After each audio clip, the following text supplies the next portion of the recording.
It's Jesse James, Ladies and gentlemen, this is a big circus. But sure is sure I've written something. Because my English is not so good and I cannot improvise. Ladies and gentlemen, thank you. Thank you for the jury and my thank to you, to the reader. And I give my thanks to school teacher József Banner, my beloved instructor of ancient Greek and Latin, who is no longer among the ranks of the living because the doctor's error on the operating table meant that he had to die.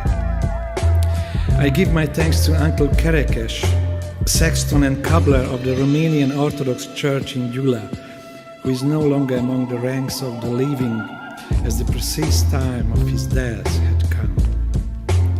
I give my thanks to my friend József Pálnik, who told me on the second stair of the water slide in 1960 that babies are made, and under the grievous weight of this revelation I wanted to die. I give my thanks to Franz Kafka, whose novel Der Schloss I read when I was 12 years old, so that I would be accepted in the circle of my brother, 6 years older than me, and so I believe my fate was sealed. I give my thanks to Laci Herzeg, friend of my youth, whose elegant beauty in no way betrayed anything of how he would become in old age a quiet supporter of the Hungarian version of racial theory. To Kalman Gabos, friend of my youth, no longer among the ranks of the living, who loved me up until the moment he died and whose love I could not return. To Ernő Szabó and Imre Simonyi, unknown poets of Gyula, my birthplace, whom I have always admired and who bore this admiration of mine in a manner worthy of a man. To Péter Hajnóci, the most staggering among Hungarian short story writers, who succumbed in his struggle with his phantasms and thus is no longer among the ranks of the living.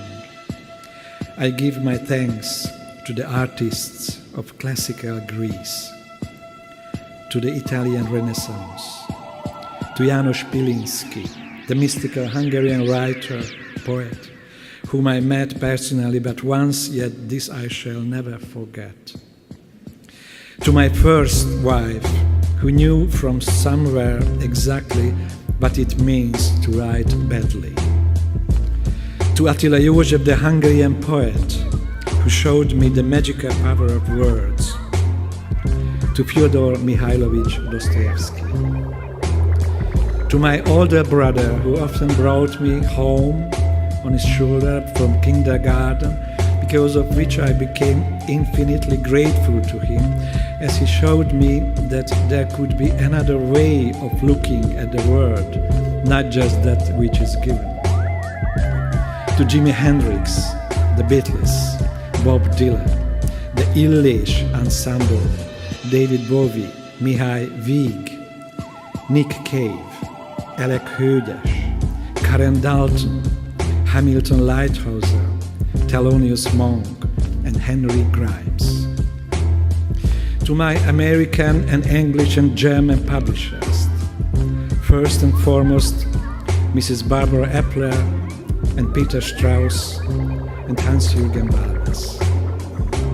To my second wife for her infinite devotion, to William Faulkner, to the city of Kyoto, to Thomas Pynchon, friend of sudden attachment, to whom I owe such deep gratitude, to Johann Sebastian Bach, to Miklós Mészöly, the writer who is no longer among the ranks of the living as the time of his death had come, to the voices of Agnes Balca, Natalie Dessay, Jennifer Larmore, and Emma Kirkby, to the Greek scholars of literature, Laszlo Szörényi and James Wood, to Allen Ginsberg, the friend who is no longer among the ranks of the living because the time of his death had come,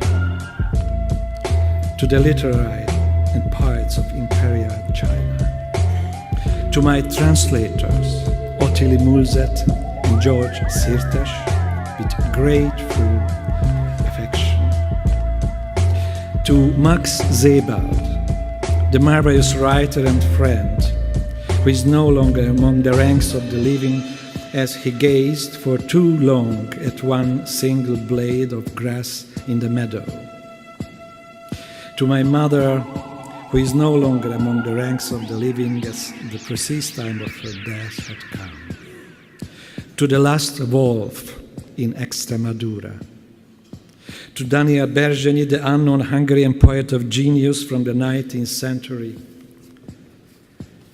To nature, which was created, to Prince Siddhartha, to the Hungarian language, to God.